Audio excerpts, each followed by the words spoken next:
Estamos de nuevo aquí con ustedes a través de esta transmisión del canal de Cultura Empresarial Ganadera y de Cultura Agropecuaria Regenerativa, así se llama el canal. Y hoy tenemos a un invitado bien especial, una persona de nuestra casa, una persona de todo nuestro afecto profesional y personal. Nuestro invitado especial para el día de hoy es Sergio Abarca Monge. Sergio, pues trabaja con el INTA, el Instituto Nacional de Transferencia de Tecnología Agropecuaria de Costa Rica, y allí está desempeñándose en el monitoreo de las emisiones y reducciones de gases con efecto invernadero, en lo que es como la herramienta pues de medición, registro y verificación de resultados de emisiones y reducciones de gases con efecto invernadero como parte del programa de NAMA Ganadería. NAMA, que son las acciones nacionalmente apropiadas para la mitigación del cambio climático, que es una estrategia diseñada por la FAO, y que en Costa Rica pues ha sido parte de su Programa Nacional de Ganadería, que es lo que hoy hace que Costa Rica sea no solamente un pionero, sino un país que también está llevando un gran liderazgo mundial con respecto a la implementación de estrategias NAMA. Esto se supone que pues, son estrategias que deberían estar siendo aplicadas por todos los países afiliados a la Organización de Naciones Unidas para la mitigación del cambio climático, pero que Costa Rica pues, se abanderó de esta estrategia, de su implementación para la descarbonización de todos los sectores, pero pues obviamente el nuestro es el agropecuario. Así que después de toda esta larga introducción, para mí ya se hizo larga, pues le doy la bienvenida y me complace muchísimo presentar pues a Sergio Abarca, gran amigo, repito, y bueno, hoy vamos a estar tocando este tema importantísimo para todos nuestros seguidores del canal, las personas que también les gusta ver sobre estos temas de la ganadería carbono neutral. Vamos a llamarla de esa manera. En Costa Rica se le ha llamado ganadería baja en carbono, en el mundo se conoce como carbono neutral, y es un tema en auge y es un tema supremamente importante y por eso lo hemos querido trabajar, pues estamos en el mes del medio ambiente. El mes de julio es el mes del medio ambiente, es el mes en el que curiosamente también se fundaron la Asociación Mundial de Ganadería Sostenible, que tiene su sede en España, pero tiene productores ganaderos de más de 20 países en el mundo, principalmente de habla hispana, también algunos otros, pero principalmente habla hispana. Y curiosamente, en el mismo mes, pero el 9 de julio, tenemos también la fundación, o se fundó la Asociación Colombiana de Ganadería Regenerativa. Entonces, bueno, doy toda esta introducción larga porque creo que es importantísimo que nos ubiquemos en el contexto de lo que vamos a estar hablando con Sergio, y es carbono neutralidad en la ganadería, impacto ambiental positivo de la ganadería, huella ecológica de la ganadería. Todos esos matices son los que vamos a estar teniendo con Sergio. Sergio, bienvenidísimo como siempre a nuestro canal de Cultura Agropecuaria Regenerativa, y es un placer de nuevo estar contigo hablando de estos temas tan importantes. Bueno, Michael, solo darte las gracias por la invitación. Estamos a la orden. El mismo afecto, ¿verdad? Por la persona y en estos temas. Y agradecerte. Agradecerte de la oportunidad y agradecer el que sigas trabajando en estos temas. Claro, esto creo que va a ser no solo un tema, sino una pasión que nos reúne de lado y lado. Temas que de pronto para la gente no es fácil comprender, pero que lo vamos a tratar de hacer comprensible en esta conversación, sobre todo como para que comuniquemos a las personas que les interesa esto. En realidad pues debería ser de interés mundial, porque esto es algo que nos afecta a todos, el cambio del clima, el efecto invernadero y todo esto que vamos a hablar, pero lo vamos a hablar con objetividad, hablando desde las evidencias, hablando desde el conocimiento de la ciencia, etcétera, no de las habladurías. No vamos a tratar esto de una forma informal, sino de una forma profesional, científica, profunda y digamos, obviamente desde lo que a nosotros nos compete, que es el sector agropecuario, específicamente la ganadería. Si quieres, Sergio, puedes ir compartiéndonos imágenes de tus ilustraciones para que empecemos a conversar sobre este tema, que yo lo llamo ganadería carbono neutral. Quiero que le demos ese contexto que en el mundo de hoy se puede conocer de muchas maneras: ganadería ecológica, agroecológica, sostenible o regenerativa, y puede tener otros títulos, pero vamos a hablarlo desde ese contexto. Con mucho gusto, Michael. Bueno, no sé si podemos estar viendo la pantalla. Ya estamos viendo, así que puedes empezar a... Ok, bueno, vamos a hablar de la ganadería ecológicamente sostenible en lo que hemos hecho un poco en Costa Rica, que es aplicable a toda la región mesoamericana, a todos esos países de habla hispana que decías que están en la Asociación Mundial de Ganadería, que para mí ha sido un éxito también, y que pues apreciamos y creemos que tal vez esto sirva de ejemplo y que todos podamos hablar un mismo idioma. Correcto, bueno, lo sí. que vamos a ver es que la ganadería ha estado como bastante cuestionada por varios asuntos. Aquí solo vamos a ver uno, que es el tema de los gases de efecto invernadero. Y entonces, como bien dijo Michael, con la evidencia que tenemos, vamos a tratar de ver la realidad de las cosas. Lo primero es que el mundo está teniendo problemas con los gases de efecto invernadero. Todos lo conocemos y eso es una realidad. Este es un gráfico de tiempo sobre el presupuesto del mundo en gases de efecto invernadero, y esto está en miles de millones de toneladas. Y para comentarles, pues andamos en alrededor de 50.000 millones de toneladas y hay que reducir a 20. Eso es como cuando le dicen a uno, mire, tiene que reducir el presupuesto de la casa. Entonces, hay alguien que dice, no, yo no puedo, y yo sí puedo un poquito, pero al final cuesta ponerse de acuerdo. En ese entendido, pues hay cosas que decimos, no podemos dejar de pagar la luz y no podemos dejar de comprar la comida. Y lo demás que queda es para otras cosas. Pero los de otras cosas dicen, no, yo soy más grande que ustedes actualmente en el mundo. Entonces yo propongo otro presupuesto. Yo propongo que comamos menos y que sigamos gastando en lo mismo. Hay espacio para otros asuntos.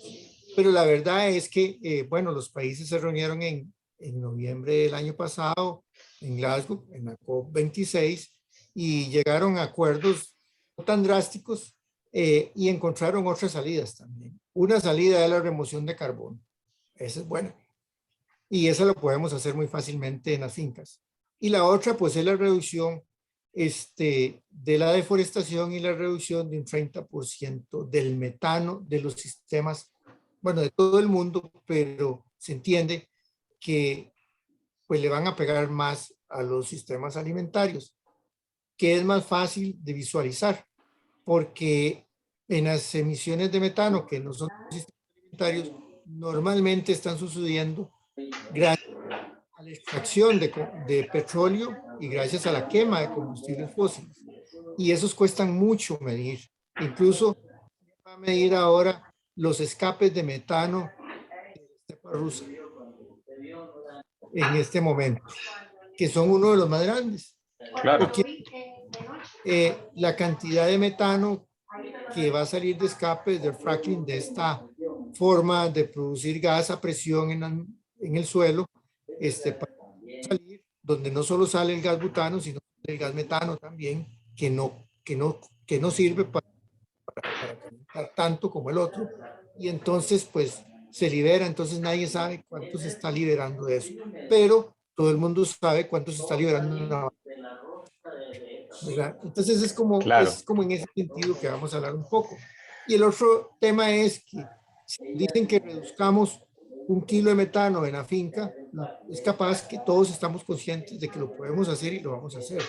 Pero lo que no queremos es que en todo el mundo alguien diga, ah, bueno, por aquel de Latinoamérica o de Mesoamérica que redujo 1 kilo de metano allá en su vaca, yo ahora tengo la oportunidad de quemar 10 kilos más. Eso es por la equivalencia que en el peso del calentamiento global de parte de la IPCC. claro. Entonces, bueno, eso es importante. ¿Y por qué yo hablo de esto? No he metido una vaca todavía. Porque esto hay que entenderlo para saber, como dicen aquí en Costa Rica, vienen las balas, ¿verdad? Y entonces ponernos a torno con lo que está pasando en el mundo. Aquí hay una parte buena, es esta de las remociones de carbono, y ahora vamos a hablar un poco de eso. Ahora vamos a entrar un poco más. Este es el escenario que tenemos, ¿verdad? Yo, De los presupuestos, señor. claro. De pronto, es bueno que enfaticemos en algunas cosas de lo que nos estás presentando, como para que no se pasen a la ligera. Glasgow 2021, por primera vez, por lo menos, incluyeron en las reuniones de COP hablar sobre soluciones basadas en la naturaleza. Fue como el eslogan que se llevó a la COP del año 2021. Y es un tema supremamente complejo, estos temas de gases con efecto invernadero. Tú nos estás hablando del contexto mundial, nos estás hablando de emisiones de gases con efecto invernadero totales, es decir, que incluyen ganadería y todo lo demás, y que ese presupuesto está en 50.000 millones de toneladas, que debemos reducir 30, y que pues obviamente si la propuesta es hacerlo con soluciones basadas en la naturaleza, eso tiene un sentido de ser, y es que difícilmente otros sectores pueden reducir tantas emisiones del medio ambiente como la ganadería o la agricultura, que pues no es gratuito tampoco, que desde 2006 en el informe de FAO se hayan puesto en el primer lugar de contaminación mundial. Pero esa es la parte que necesitamos aclarar. Y es que cuando hablamos de reducciones, estamos hablando de que la ganadería particularmente tiene una capacidad de remover de la atmósfera contaminación que ni siquiera es propia. O sea, digamos, neutraliza sus propias emisiones y va a ser capaz de remover emisiones de otros sectores, que es lo que se llama la compensación, ¿cierto? Ahorita vamos a desarrollar esa temática, pero sí creo que es muy importante que la gente que está mirándonos en esta conversación entienda que la ganadería puede ser el mejor aliado del planeta, y es un mensaje totalmente distinto a lo que circula tanto en los medios de comunicación, que se habla mal de la ganadería, que se sacan de contexto las informaciones, diciendo que la ganadería es la que más contamina, diciendo que la ganadería deteriora los recursos naturales, que además los agota, que desequilibra los ecosistemas. Pero creo que es muy importante hablar de que hay diferentes ganaderías, ¿verdad? ¿Cuál es la Ese es ganadería que hace eso? Porque aquí en Costa Rica se hace una ganadería que a mí me gusta el eslogan, como se dice, es una ganadería diferente. No somos el único país que lo está haciendo, pero sí es un país que está abanderado de hacerlo, que es un programa nacional, que se convirtió en una estrategia de país y que lo estamos haciendo con toda la seriedad del caso, y hay evidencias de esta información. No nos la estamos inventando, no estamos hablando de una proyección de lo que pudiera ocurrir a futuro, sino que ya tenemos evidencias de 8 años de desarrollo del programa. Entonces, bajo ese entendimiento, vayamos profundizando en los detalles que tú creas que son relevantes. Ok. Vamos a presentar solo láminas rápidas para ver de la parte global. Es que vamos a ver quiénes son los que más contaminan en el mundo. Hay una forma de verlo por país, pero pues si es un país muy grande, la contaminación va a ser mucho porque es mucha gente y mucha industria. Por ejemplo, China contra nosotros o contra El Salvador, como que no se puede comparar. Pero hay una comparación que sí es importante. La per cápita es la emisión por cada habitante de cada país. Bueno, esa sí es muy importante en términos de CO2 fósil, por ejemplo, que es el que traigo yo aquí, es de ese que emitimos por las mufflas de los carros, por las fábricas, por hacer celulares, por hacer diferentes dispositivos y por la vida cotidiana de nosotros. Esa emisión per cápita anda en el mundo alrededor de 4.6 toneladas por persona. Me parece que está razonable si todos estuviéramos ahí, pero es que no todos estamos ahí. Nosotros, por lo menos en la región centroamericana, si acaso llegamos en algunos países como Costa Rica a 2 toneladas por habitante, y hay países que están en 1 tonelada por habitante, y donde la ganadería es fuerte. Entonces el tema no es la ganadería, el tema es quién está emitiendo más por su forma de vivir, ¿verdad? Eso es importantísimo, ¿verdad? Porque le echamos toda la culpa a la ganadería. Digo echamos hablando de la gente que comunica ese mensaje de que la ganadería es la que está contaminando el planeta. Pero acá tú nos estás mostrando que hay países que viven de la ganadería o ocupa un renglón muy importante, pero aún así las emisiones no llegan a ser, son inferiores al promedio mundial. Correcto, es muy inferior. Y entonces, y tienen ganadería. Y yo no traje aquí el estado que más emisión emite per cápita, porque no aparece, porque es muy difícil, es Papúa, Nueva Guinea, allá por Oceanía. Ellos están más alto incluso que Arabia Saudita. ¿Por qué? Porque hay que llevar todo, en barco, en avión, pues ahí como que ir en bote no se puede. Y entonces ellos tienen una emisión demasiado alta, y no tienen animales domésticos. Entonces, bueno, es el que tiene del problema y no tiene animales domésticos, ¿verdad? Entonces, a veces hay que verlo con otros ojos. Esto Claro, es igual. con esa objetividad, ¿cierto? Porque Correcto. es fácil hacer habladurías de estos temas, pero aquí estamos hablando sobre evidencias. Sí, es igual, es el costo, o sea, ¿cuánta emisión producimos por cada $1,000? Bueno, aquí en Latinoamérica es bajísimo, pero ahí también vemos que todos los países tienen un diferencial. Ahí andamos como 1.800, el promedio es $180 por tonelada más o menos, pero hay países que andan casi en la tonelada, ¿verdad? Entonces, esa es otra forma de ver las cosas, y esto es bueno que lo sepamos los ganaderos para podernos defender, ¿verdad?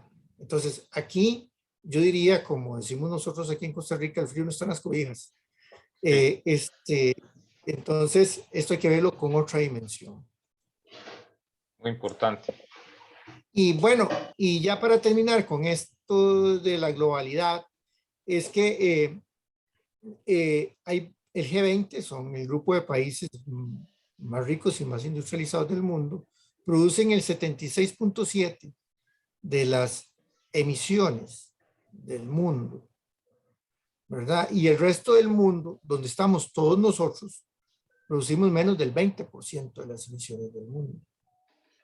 Entonces, este es otro elemento importante a considerar, porque entonces ya en términos más geográficos podemos ubicarnos dónde está el problema del calentamiento global. Correcto, sí.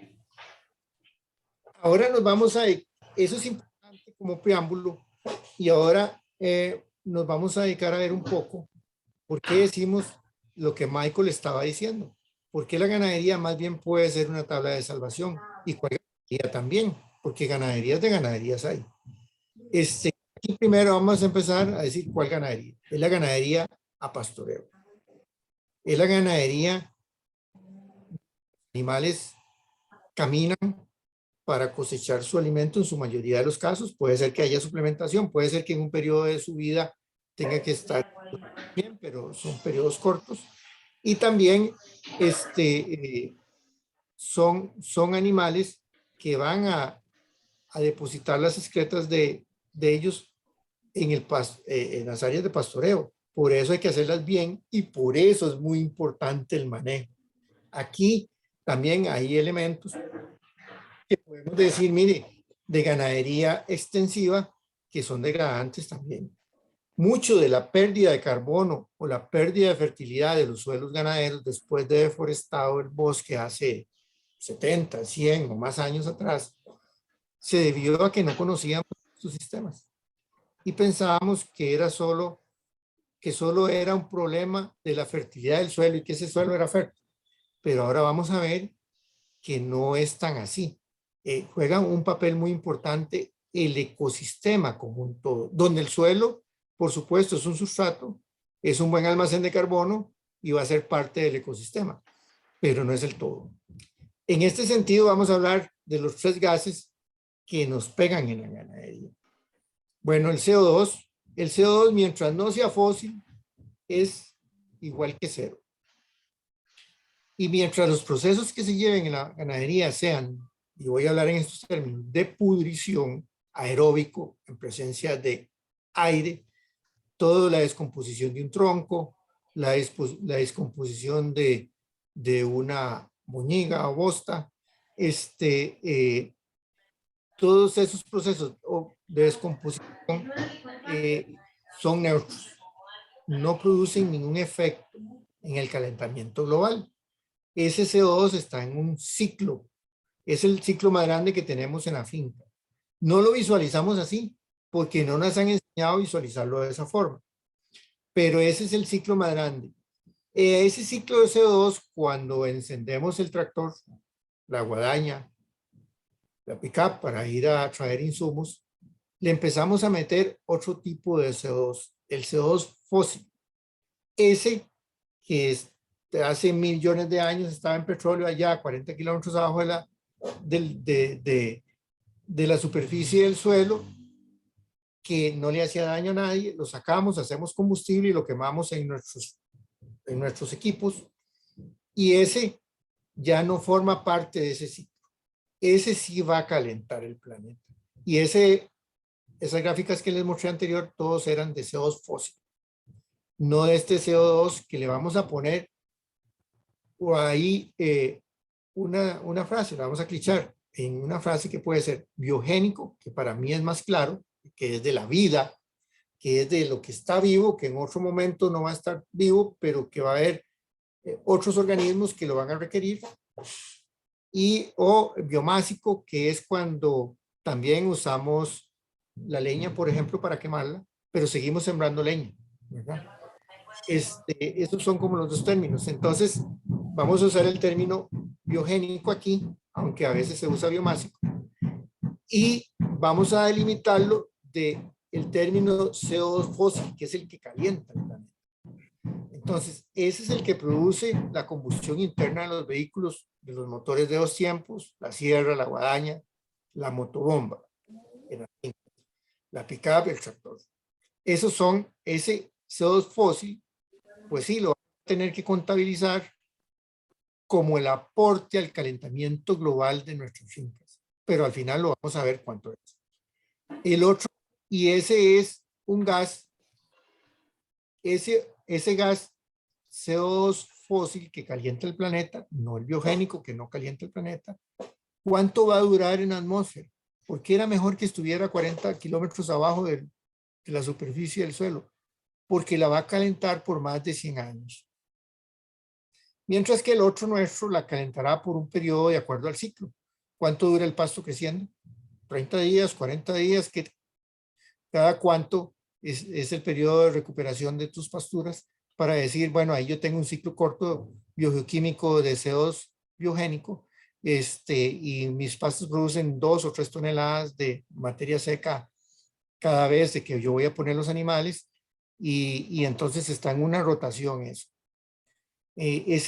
por eso no produce calor. Pero este otro que estaba en el suelo y lo mandamos a la atmósfera, solo lo estamos cambiando de almacén y ahora lo estamos pasando a un almacén que es la atmósfera, donde calienta, le vamos a llamar, además, con otro epíteto, diría yo así, es CO2 fósil ocioso, vago, no se va a ocupar y ese va a seguir calentando el planeta por 100 o más años.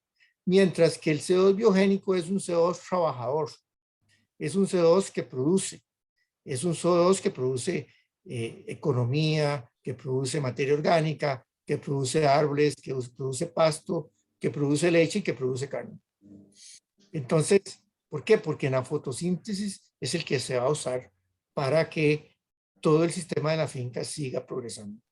Ese es.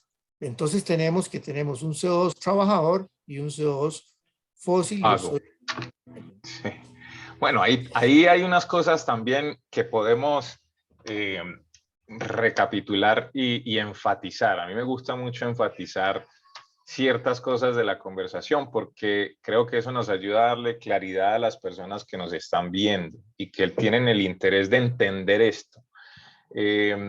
Esto que tú acabas de explicar es lo que para mí le da toda la claridad al tema y es entender simplemente que cuando hablamos de dióxido de carbono no podemos meter todo eso dentro de un mismo paquete. Necesitamos entender que el dióxido de carbono tiene fuentes, que hay unas fuentes que son de la vida natural, del ciclo natural de la vida, y que esas fuentes del ciclo natural de la vida, como los procesos de descomposición que tú mencionas, de la hojarasca, la rama, el árbol que se va descomponiendo ya de vejez, las frutas que caen al piso, etcétera. Todo eso es parte de la vida normal y es un CO2 que no tiene ningún efecto de calentamiento atmosférico.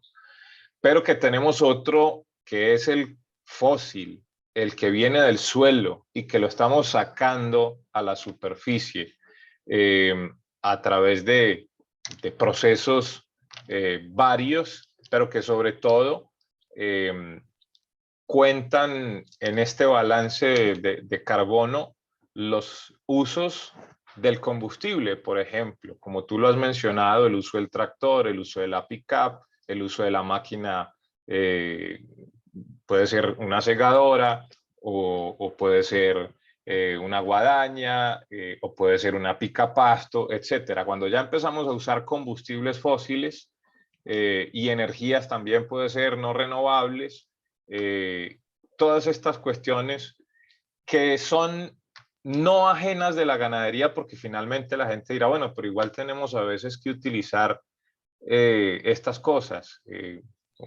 Al menos un carro tendremos que usar, una moto para trasladar algunas cosas, en fin.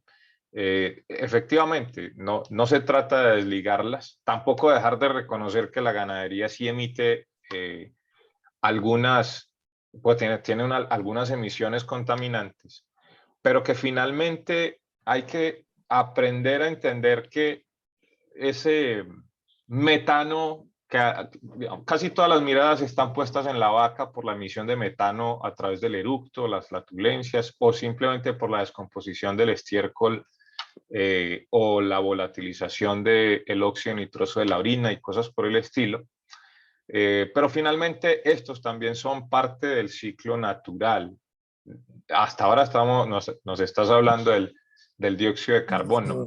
Sí, pero vamos a ir hacia estos otros gases que tienen ese impacto. Entonces es importantísimo, importantísimo recalcar que una cosa es el dióxido de carbono que se genera a partir de los ciclos naturales de la vida, que eso ha estado así desde el principio de la vida hasta el día de hoy, o sea, estamos hablando de milenios, y otra cosa es la industrialización en donde se aumentan las emisiones a consecuencia de usar el tractor y todo lo que consuma combustibles y todo lo que consuma energías no renovables, que finalmente los tenemos que usar, pero que en la medida que logremos depender menos de estas cosas va a ser mejor. Y seguramente algo que no mencionaste es que también en la medida que aprendamos a depender menos de insumos traídos de afuera, eso también nos va a generar una disminución en las emisiones, porque muchos de estos insumos sí van a ser producidos en otros ambientes. Y para cerrar en mi aporte, es importantísimo que entendamos también que las ganaderías no todas pueden ser metidas en el mismo paquete, porque la ganadería sí es la crianza de animales, pero hay formas de hacer la ganadería y hay una forma que es totalmente desequilibrada, desbalanceada desde el punto de vista de carbono neutralidad, y es cuando la ganadería sigue cortando el árbol y no lo reforesta. La ganadería sigue arando los suelos y erosionando los suelos con los arados, pero no los regenera, y etcétera. O sea, digamos, contaminación, ya lo vamos a ver en los otros gases, contaminación con químicos, con venenos y con un montón de prácticas que sí nos están desbalanceando la ecuación. Cuéntanos entonces ahora sí de los otros gases. Sí, bueno, el otro gas que en la ganadería, voy a dejar el de metano de último, Michael, porque Perfecto. además es el más chiquito, Sí, es el menos problemático. pero está empezando por el que es más problemático en la atmósfera, que es el CO2, pero es el fósil ocioso. Bueno, vamos a otro gas que es el óxido nitroso, que es el otro gas de vida larga. Y aquí vemos que hay dos gases de vida larga. Vida larga, duran muchos años en la atmósfera y calientan como el primer día de metido durante 100 o más años. Entonces ese es el problema de estos gases que llamamos de vida larga. Este gas es el más potente, el óxido nitroso, y es 310 veces más potente, de acuerdo con la IPCC, que una molécula de CO2 ocioso. Este gas es típico de la fertilización nitrogenada, es típico de la orina de las vacas, es típico de los procesos de nitrificación de los suelos. Y entonces vemos que ahí hay unos procesos que, volvemos otra vez al tema, son naturales, como la denitrificación de los suelos. Toda la vida ha ocurrido desde que hay vida en el planeta, pero tal vez no ocurría la fertilización química al suelo, que es una de las que produce más emisiones. La química al suelo es urea y abonos sintéticos, hechos en una fábrica. Entonces, y otros como la orina de los animales, que siempre ha sido una fuente muy importante de nitrógeno.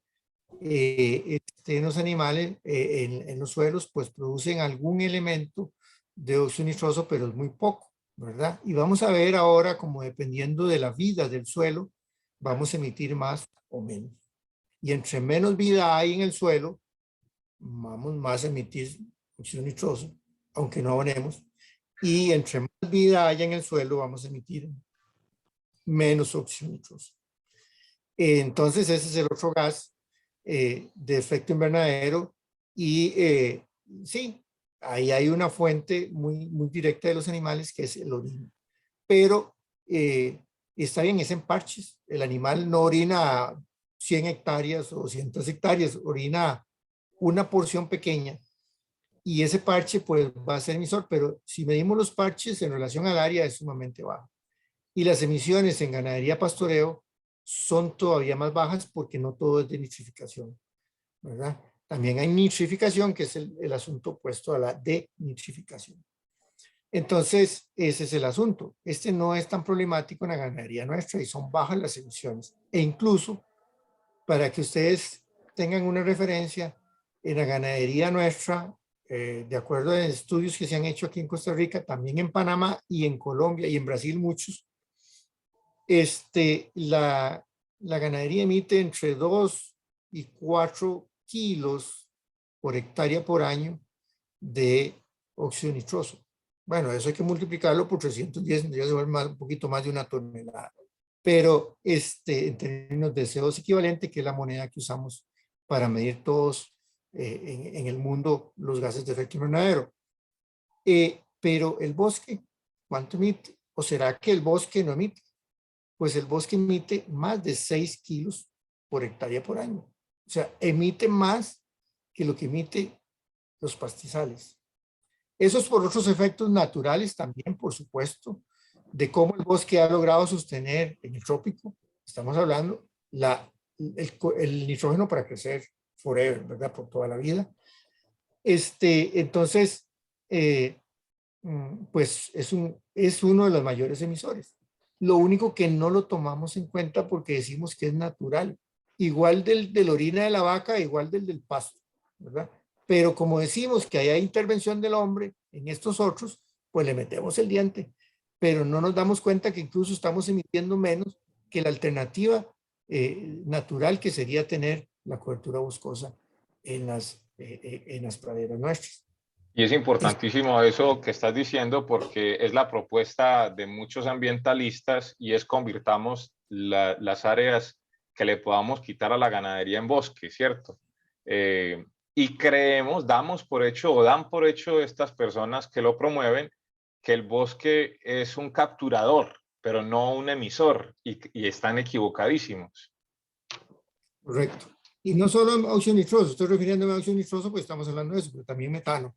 Pero bueno, ese será en otro momento. Ahora sí, vamos al metano de las vacas. El metano de las vacas se produce por dos vías. Por las excretas, cuando se almacenan por muchos días en un tanque, en una laguna de oxidación, o cuando las aguas con las que hacemos el lavado van muy cargadas y se estancan en alguna laguna por un periodo de más de 24 horas. Pero esa es la mínima, aún cuando se estanquen las heces o las almacenemos. La mayor y a la que nos pegan más es por la fermentación entérica, por lo que sucede en la panza o en el rumen de la vaca. Ahí están los microbios que son los que realmente hacen la digestión del pasto. Ellos usan la energía del pasto para crecer en sus poblaciones microbianas y después la vaca, pues lo que hace es digerir estos microbios. Y estos microbios, como están en una situación anaeróbica, sin oxígeno, utilizan una vía fermentativa que da como resultado una serie de gases. Incluso ahí están los ácidos grasos volátiles de los cuales el animal toma su energía para vivir, el ácido propiónico, el butírico, el acético y otros más. Y también el metano, que es el que se produce en una mayor cantidad y que no le sirve a la vaca, por eso lo expulsa por el hocico, ¿verdad? Algunos ambientalistas también se equivocan y dicen que lo expulsan por detrás. Entonces, no, todos hemos tenido una vaca con timpanismo y es que se infla porque no puede liberar el metano de la fermentación entérica. Bueno, ese metano también es biogénico, es de la vida, es de un ciclo, es de la vida de las bacterias y de los microorganismos que están en el rumen, que nos hacen el favor de poner esa energía disponible para la vaca para producir carne y leche y producir alimentos. Y pues sobra un poco de energía que se transforma en metano, pero es un poco, ¿verdad? Y ese poco, ¿de qué va a depender? De que sea un poco más o un poco menos, de la calidad del alimento, de la digestibilidad del alimento. Por eso, potreros buenos produce menos metano, potreros malos produce más metano, por hablar de esta forma. Si yo le doy algo de suplemento bueno a la vaca, va a producir menos metano, y si no le doy nada de suplemento a la vaca y la mando a comer a un potrero malo, pues va a ser una emisora mayor de metano. Entonces, mucho va a depender de nosotros, del manejo también. Pero el gran tema de este metano es que es biogénico, igual que como ya hablamos del CO2 biogénico, y ya hablamos que hay una parte del óxido nitroso biogénico, aunque estos duren mucho en la atmósfera. Y entonces, ¿por qué yo no puse el metano dentro de los gases de vida larga? Porque no dura 100 años en la atmósfera, como nos han hecho creer. Dura de 10 a 12 años. y cuando máximo algunas investigaciones dicen que puede ser que dure hasta 20 años, pero no 100, como si duran los otros dos gases que estamos hablando. Y es que está bien, estos de 100 años o más, como el óxido nitroso y el CO2 fósil, duran eso calentando como el primer día. Eso sí, ahí hay una diferencia. El metano, cuando se emite, dura solo como una década, un poquito más, antes de que se degrade a CO2 y vuelva a ser parte del ciclo natural de la finca, y sí emite un poco más de calentamiento en el inicio, en los primeros 3 a 5 años, ¿verdad? Y bueno, ahora muchos están agarrándose de eso, pero la verdad es que no dura 100 años, pero nos obligan a, a que 1 kilo de metano lo tengamos que multiplicar por 21 para un horizonte de 100 años. Así está la estructura internacional dada por IPCC, y entonces es ahí donde se hacen las montañas de metano en los inventarios nacionales de gases. Y por eso ahora las emisiones de metano de la fermentación entérica de los bovinos y todos los animales no está calzando con las emisiones de metano de carbono 13, que ahora lo vamos a ver, que estamos diciendo que se está empobreciendo la atmósfera. Porque resulta que estos animales que están en pastoreo en las zonas tropicales, podemos hacer una diferenciación del carbono que constituye ese metano, ese CH4, el C podemos signarlo, podemos trazarlo, a ver de dónde viene, si de un pozo de petróleo o de una vaca, ¿verdad? Entonces, vemos que lo que está pasando es que puede venir de otro lado, incluso puede venir de los botaderos de basura y de mucho del desperdicio de comida que se hace, porque en sistemas anaeróbicos, tenemos un puño de comida pudriéndose, pues el centro se va a calentar y va a producir metano. Y los botaderos de basura se están convirtiendo, por ejemplo, en Costa Rica, ya para el próximo inventario van a alcanzar la emisión de metano de la fermentación de los animales, y le va a seguir superando, mientras que la de fermentación de los animales sigue bajando. Entonces, vemos que ha sido injusto, y por eso yo en esta lámina le puse un signo de pregunta para decir, hay que romper esto, porque no es cierto que el metano dure 100 años en la atmósfera y que el potencial de calentamiento global entonces sea 21 veces más que el CO2. Y ese es el problema, que al hacerlo eso, pues se hace una montañita de metano. Esos son los 3 ciclos y son totalmente naturales.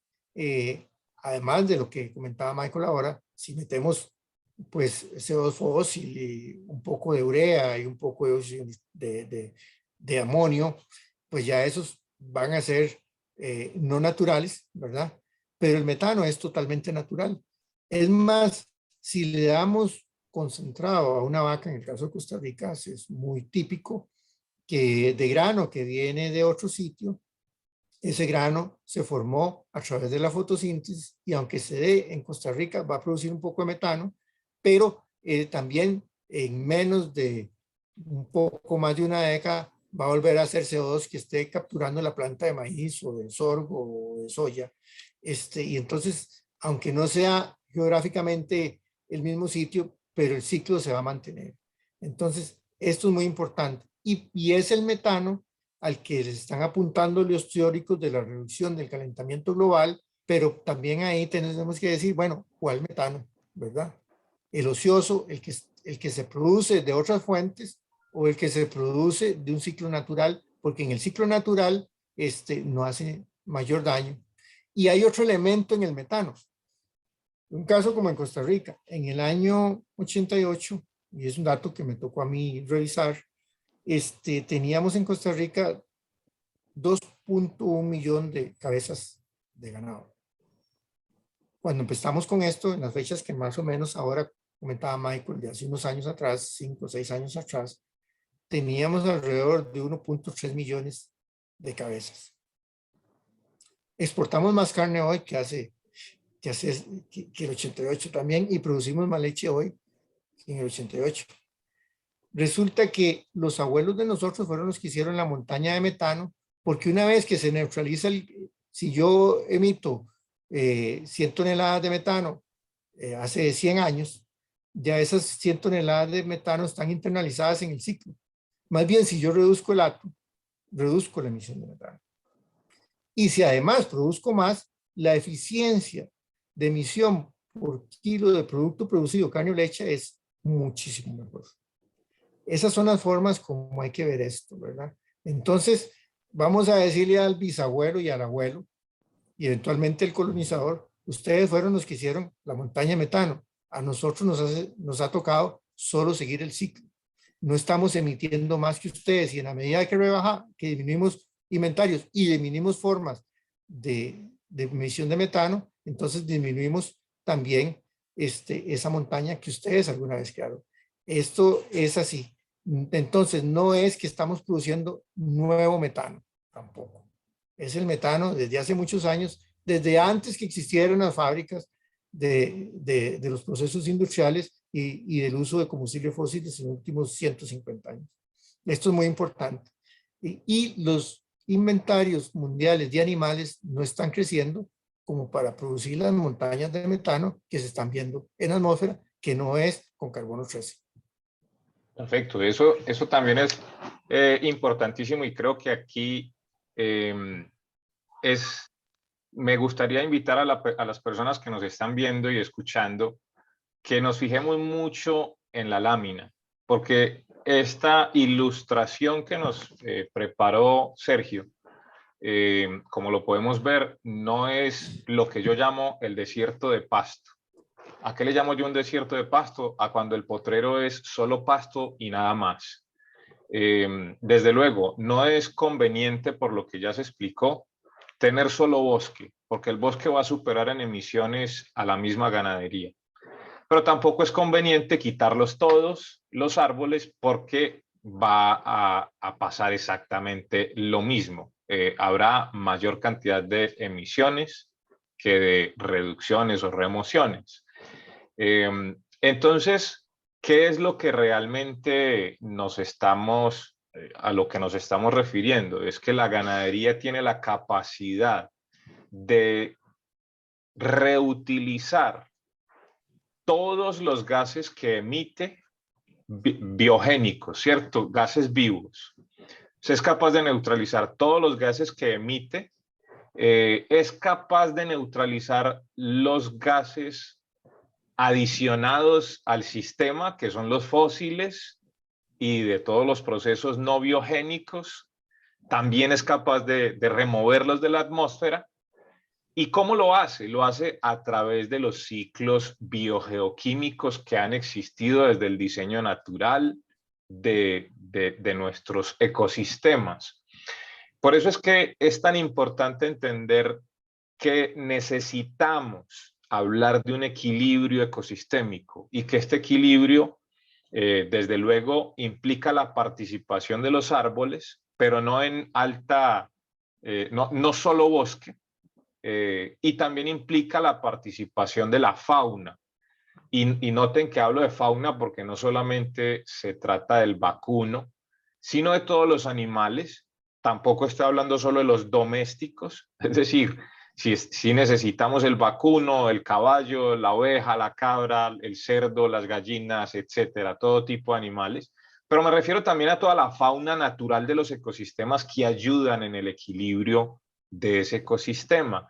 Y no podemos descuidar también, tal vez una de las cosas más importantes y que pueden estar siendo perdidas de vista, es la actividad biológica de la fauna del suelo, en donde no solamente hablamos de bacterias, gusanos, lombrices y demás, hongos y todo eso, que es parte de la flora, sino también de insectos y un montón de animalitos que se encargan de procesar los desechos de la naturaleza, incluyendo también la orina y el estiércol del animal. Entonces estamos hablando de todo un proceso biológico, natural, que existe desde el principio de los tiempos y hasta hoy, y que hasta el siglo pasado no hablábamos de ninguna de estas cosas. A nadie le preocupaba el calentamiento global, a nadie le preocupaba el efecto invernadero, pero lo que sí hemos visto es que desde el siglo pasado para acá se ha incrementado exponencialmente las emisiones de gases con efecto invernadero, el problema que eso ha conllevado, ¿cierto? Que ha sido todo lo que hoy vivimos en cambios en los patrones climáticos, en desastres naturales y un montón de cosas, que todo ha sido de justamente resultado de todos estos procesos de desequilibrio del ecosistema, que ha sido aumentar tenazmente la deforestación de las tierras, incorporar los arados que erosionan suelos, eh, y hacer uso de químicos para la fertilización de forma indiscriminada, solamente en el afán de ver praderas altamente productivas, y eso obviamente nos ha llevado a un desequilibrio. Entonces, eso es lo que nos marca una división de las prácticas ganaderas. Hay prácticas que desequilibran y las que estamos tratando de abordar y de promover son las que sí fomentan el equilibrio del ecosistema y ayudan no solamente a neutralizar las emisiones, sino a capturar más de lo que se emite en la misma granja o en la misma unidad de producción, y que esto es una realidad que hoy en día tenemos. Está soportada en resultados, medidos, verificados y registrados, y que no es cuento, no es teoría, ¿cierto? Es importantísimo decirlo, porque no es teoría de lo que estamos hablando acá. Yo me acuerdo que cuando yo fui a la universidad sí hablé de teorías, sí nos hablaron de teorías, pero hoy en día que hay medición, reporte y verificación y registros y seguimientos, monitoreos durante años, sí estamos encontrando evidencias de que la ganadería no es justamente el emisor, pero no son todas las ganaderías, ¿cierto? Sí hay unas ganaderías que están desbalanceadas, que dan un registro negativo en términos de balance carbono neutral, y están las que estamos trabajando ahora, que es justo lo que ha venido a darle esta denominación que se hace cada día más popular de prácticas regenerativas. ¿Por qué se le llama regenerativo? Porque restaura el equilibrio del ecosistema, recompone la fertilidad del suelo, regenera la vegetación. Y otra cosa, antes de terminar mi parte, es que es bien importante entender que los ciclos se dan en la medida que uno los promueve. ¿Por qué un árbol es tan distinto a una pradera? Porque un árbol tiene un ciclo de vida de 200 o más años, es un solo crecimiento, el árbol no se corta, no se poda, sino que se deja crecer y se vuelve bosque, pero son árboles que tienen un ciclo de vida largo de 200 años, mientras que una pradera, un arbusto forrajero, o todo tipo de vegetación que usamos en la alimentación animal, tiene ciclos cortos, lo que hace que la planta cada cierto tiempo esté otra vez necesitando recoger gases para su crecimiento y desarrollo. Y esto va a ocurrir 6, 7 veces al año, y es lo que hace dinámico el proceso, que por eso hablamos ya no solamente de emisiones, sino también de remociones. Estos gases todos los utiliza el suelo, los utilizan las plantas, los utiliza la fauna para poder generar la vegetación. Son parte importante de la fotosíntesis. Cualquiera puede repasar lo que es el proceso de la fotosíntesis y los ciclos biogeoquímicos del carbono, del nitrógeno, del oxígeno, del hidrógeno, y van a poder encontrar que lo que estamos diciendo aquí pasa de ser teoría a práctica y a convertirse en una realidad. Y bueno, Michael, bueno, vos sos un técnico en eso, en hacer que haya regeneración. Por dicha los tenemos a ustedes que nos ayudan así. Yo voy a seguir un poco en recalcando, y era lo que vos estabas diciendo, es que entonces una cosa es tener el metano biogénico en un ciclo de 10 años.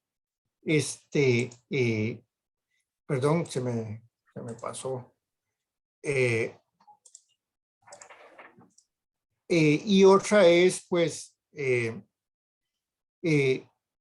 solo subir y subir CO2 a la atmósfera.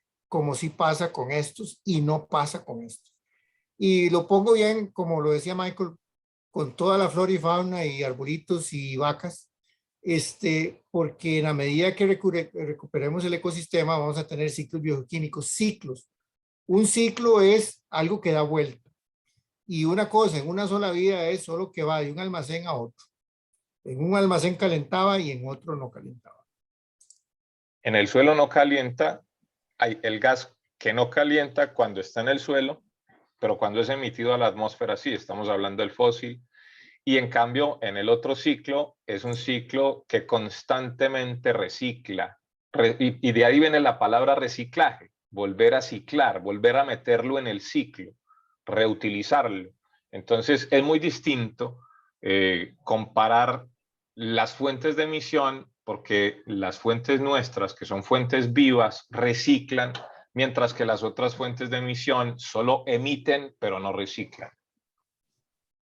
Sí, correcto. Totalmente de acuerdo. En este sentido, bueno, voy a volver a... Esto lo hemos hecho nosotros, como decía Michael. Esto lo hemos hecho y lo hemos medido en sistemas de pastoreo racional. En este caso, con un híbrido que es el caimán, un híbrido Brachiaria brisanta en Guapiles.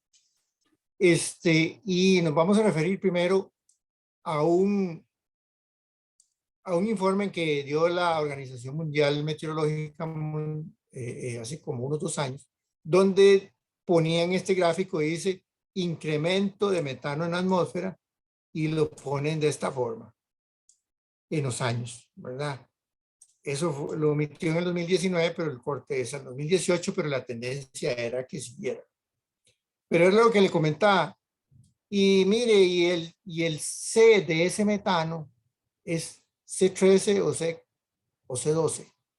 Ah, no, mire, el de C13 va para abajo. Ah, qué raro. Porque los pastos nuestros, estos se miden en negativos.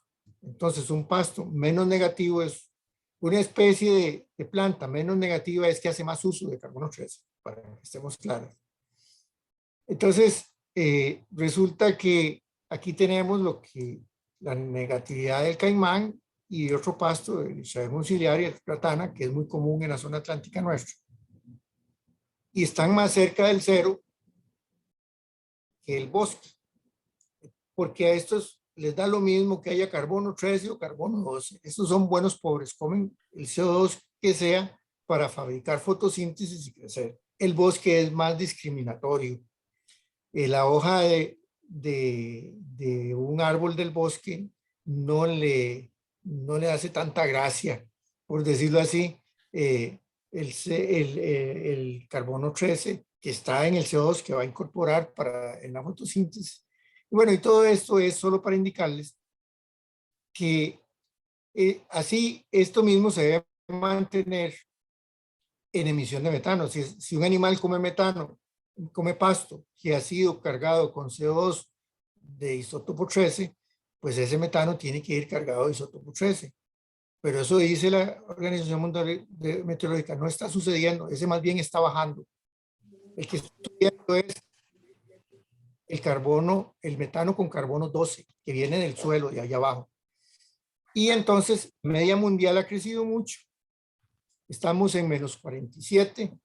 Es una pobreza hacia allá, significa que hay menos en la atmósfera de metano con carbono 13, mientras que los pastos nos seguimos situando aquí, los metano de los animales criados a base de pasturas tropicales. Entonces, eso no es la ganadería tropical la que está aumentando el metano en la atmósfera.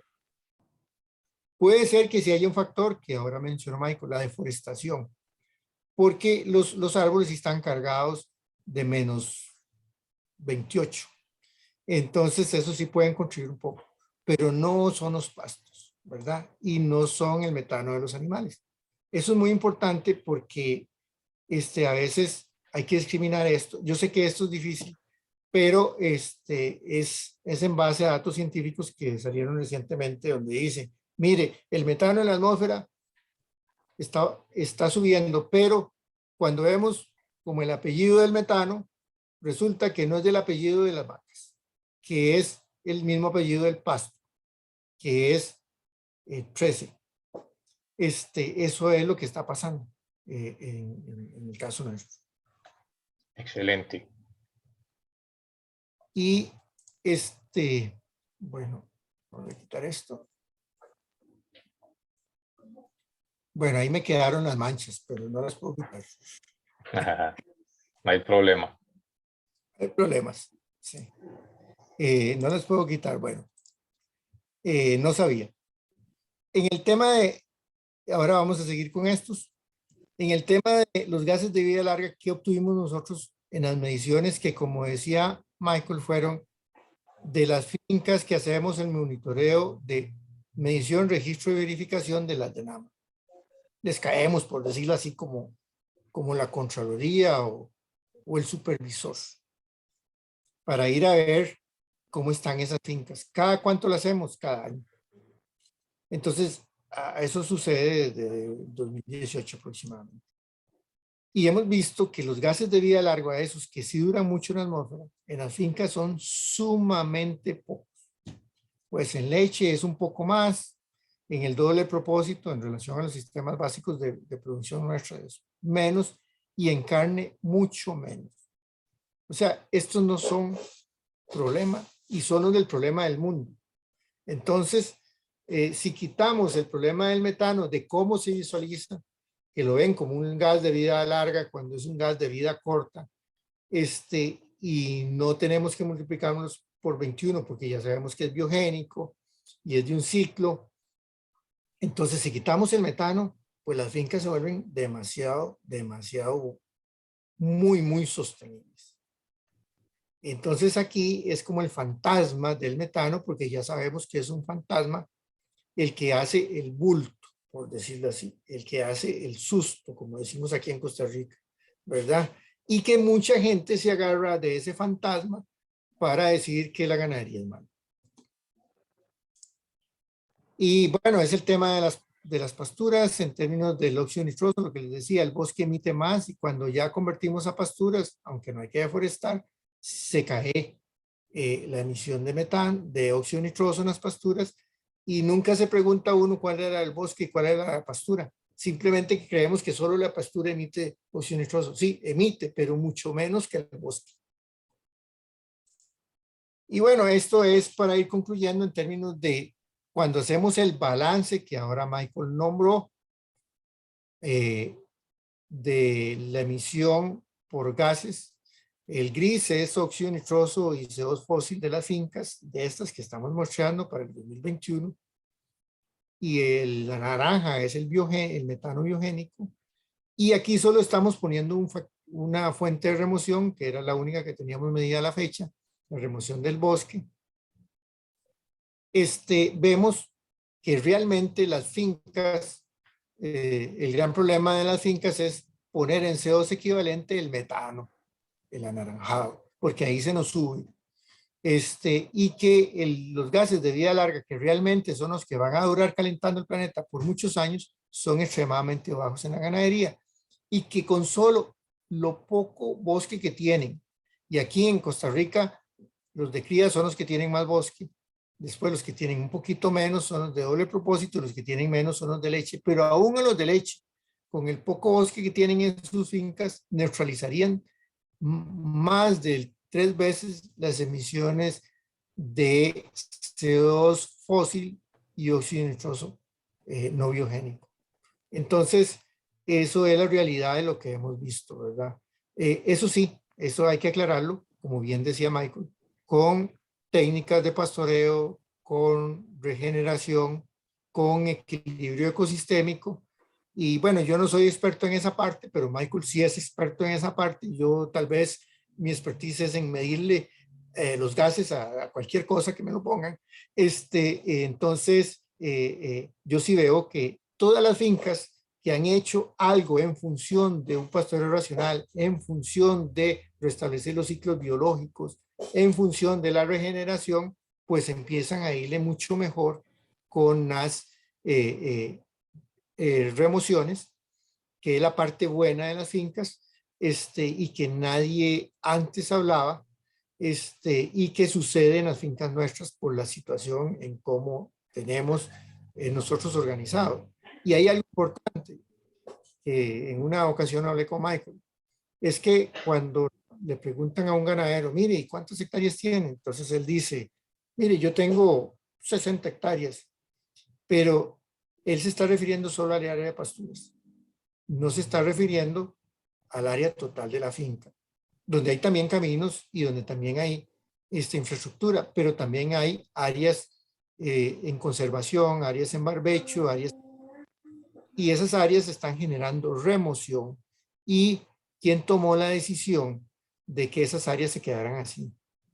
Fue el ganadero. Y si no contemplamos esas áreas dentro de las áreas de la finca, va a venir un ambientalista a decir que alguien la reforestó. No lo duden, ¿verdad? Entonces es mejor Sí. que esa área es de ustedes, para que quede claro. Bueno, eso es básicamente lo que tenemos, y esta es una sinopsis de todo ya para acabar en el tema de que se habla mucho de la deforestación en Costa Rica, ya se ha detenido, hemos visto últimamente, no lo traje aquí porque es muy reciente, lo vi como antier, pero el Estado de la Nación acaba de sacar una evaluación del estado ambiental de Costa Rica, y tiene unas gráficas muy buenas donde prácticamente la deforestación del bosque para pasturas se detuvo en Costa Rica ya hace varios años. Ahí pueden verla como se redujo hasta que de una mancha casi roja hasta una mancha totalmente blanca. Y bueno, y seguimos produciendo leche y carne cada día más.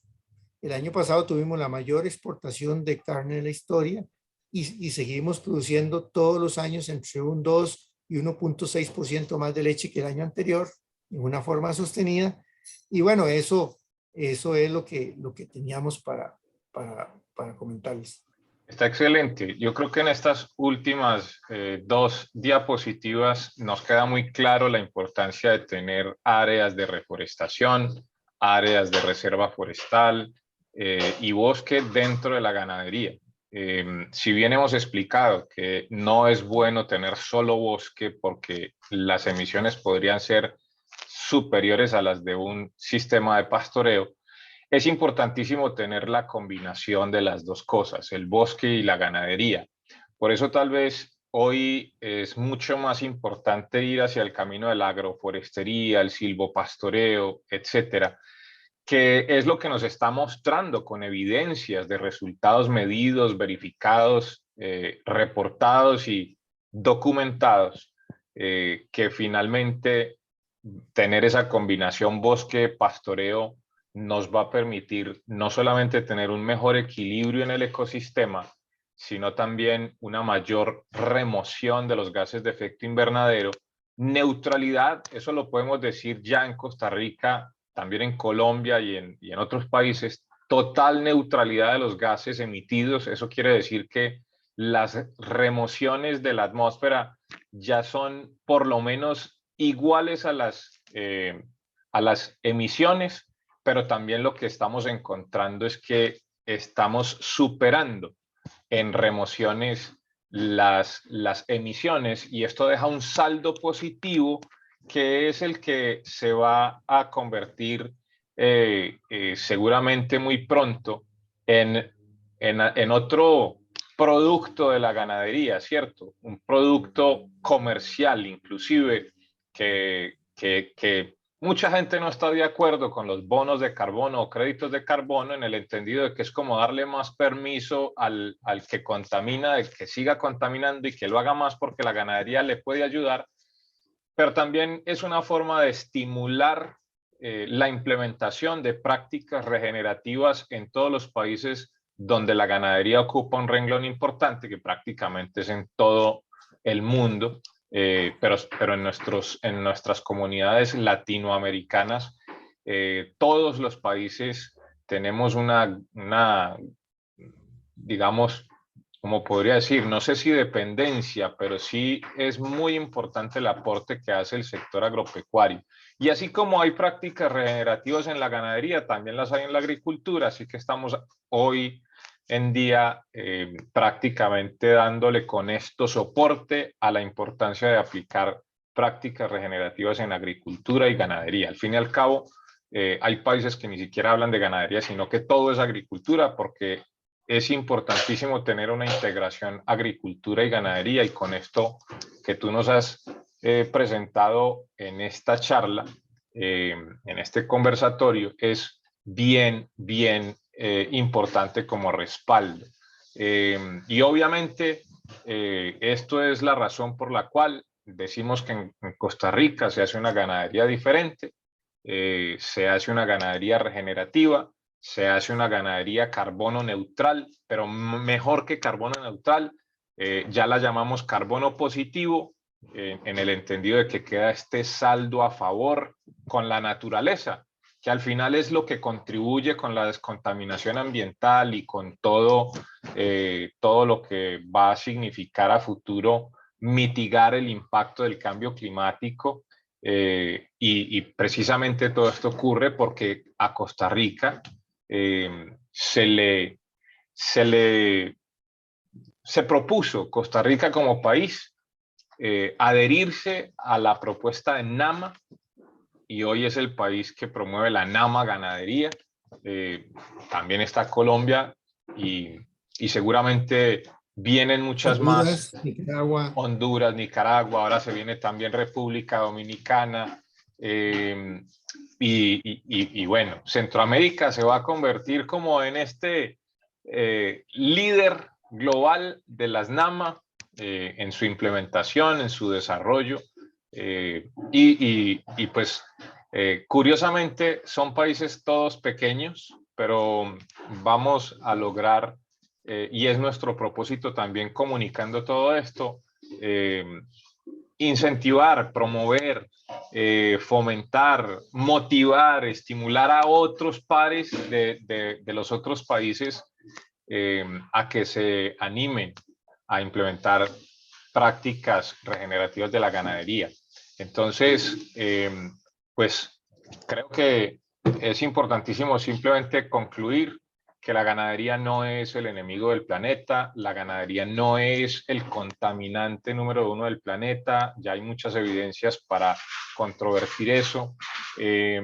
La ganadería más bien puede ser el gran aliado del planeta en materia de mitigación de los efectos del cambio climático, de reducción o enfriamiento de la temperatura global,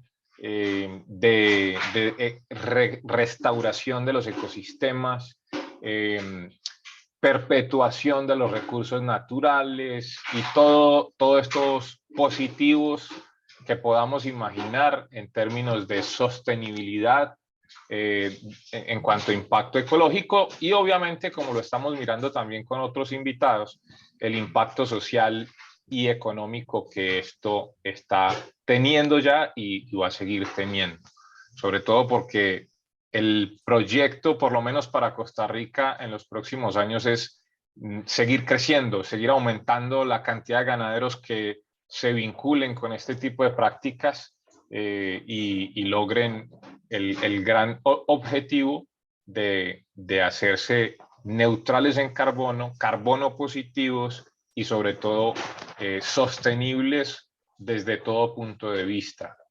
Sergio, pues no me queda más que agradecerte por todo este gran aporte, dejarte abierta la invitación para que sigamos tratando estos temas en posteriores reuniones, posteriores conversaciones, porque creo que definitivamente el mundo necesita conocer lo que está pasando, en donde sí estamos preocupados por hacer una mejor ganadería y sobre todo en mostrar que sí es posible tener una ganadería de impacto ecológico positivo y al mismo tiempo rentable y al mismo tiempo de un impacto en la comunidad, en las comunidades, en la sociedad, etcétera, que de alguna manera, de alguna u otra manera, todos los seres humanos estamos involucrados en esto, porque como consumidores de alimentos también tenemos una gran responsabilidad, y es que este es un mensaje que quiero dejar, es que el consumidor que se incline por consumir alimentos producidos en este tipo de unidades de producción, de fincas, va a estimular a estos productores a que sigan haciéndolo y se preocupen cada vez más, y que haya más gente que quiera hacerlo también. Así que como consumidores tenemos también esa gran responsabilidad de inclinarnos hacia el consumo por este tipo de productos que se generan en este tipo de fincas, porque con ese consumo estamos apoyando el desarrollo de este modelo productivo que le ayuda al planeta en general. Todos vamos a salir beneficiados de eso. Si quieres, regálanos un comentario final, lo que nos quieras decir como conclusión de la charla de hoy, para que cerremos. Pues muchas gracias, Michael, por haberme invitado, y con mucho gusto. Cuando sea posible volveremos a dialogar un poco sobre estos temas. Son apasionantes. Y bueno, decirles que esto aplica muy bien para todo el área latinoamericana de Mesoamérica, por lo menos hasta donde nosotros tenemos los estudios. Y que, bueno, bienvenido todos los países que quieran entrar en un sistema NAMA, pero también a los productores no se ocupa que el país entre en un sistema NAMA para ustedes entrar en un sistema de pastoreo que permita estas ventajas e ir adelantando procesos. La mayoría de las fincas con pequeños ajustes, yo no soy especialista en los ajustes, pero con los ajustes que realizan, empiezan a mejorar mucho en sus reducciones de emisiones y aumento de las remociones. Acuérdense, mi mensaje final es sobre las remociones. Era algo que no aparecía en escena, era algo que no se veía y se le dejaba a otros, pero las remociones son los procesos que neutralizan las emisiones, y en las fincas ganaderas bien manejadas, donde hacen esos ajustes, se empiezan a ver fuertemente incrementos de captura, de sacar carbono ocioso de la atmósfera. Y esa es la parte positiva, y pues con esto agradecer a Michael y a ustedes pues haberme permitido estar un rato aquí. Muchas gracias. Muchas gracias de nuevo a ti, Sergio. A las personas que nos están viendo y escuchando, les quiero decir que pues en otros videos vamos a poder estar hablando con Sergio, con otras personas que vamos a estar profundizando en este tipo de prácticas para que las vayan entendiendo y las vayan adoptando. Queremos apoyar mucho en ese sentido. A los productores de Costa Rica les quiero dejar la invitación de que se acerquen a las oficinas del MAC, a que se acerquen a las oficinas de Corfoga, que pregunten por NAMA Ganadería, que les pidan que los integren al programa a los que todavía no participan, porque finalmente en Costa Rica el propósito es seguir creciendo en esto. Y como lo acaba de decir Sergio, a todos los demás productores, independientemente en el país en el que se encuentren, invitarles también a que se sigan capacitando, sigan aprendiendo de este tipo de prácticas y las empiecen a implementar, porque como lo dijo Sergio muy bien, no hay que esperar a que el gobierno se decida a implementar una estrategia como NAMA y a impulsar este tipo de proyectos para uno empezar a hacerlo. Creo que no son prácticas complicadas, no se requieren grandes inversiones, básicamente lo que se requiere es conocimiento y voluntad de hacer las cosas. Así que ahí estamos nosotros para apoyarles también en eso. Con esto me despido, Sergio, muchísimas gracias de nuevo. Realmente es apasionante tratar estos temas contigo porque los explicas de una manera muy clara y además queda el mensaje muy bien transmitido. Creo que con esto le hemos hecho un gran aporte a la comunidad ganadera mundial y esperamos seguir haciéndolo. Por lo mismo es que quiero que sigamos teniendo este tipo de conversatorios más adelante. Lo vamos a tratar de hacer con cierta frecuencia para que vayamos contándole a la gente qué más está pasando en Costa Rica en esta materia. Y pues muchísimas gracias por tu tiempo, muchísimas gracias por todo tu aporte, todo tu conocimiento, experiencia tan valiosa que hoy la podemos poner a través de estos medios a los productores. Un abrazo fraterno allí a tu casa, estamos muy cerca, pero muchísimas gracias, muchas bendiciones y nos vemos en una siguiente oportunidad. Bueno, hasta luego.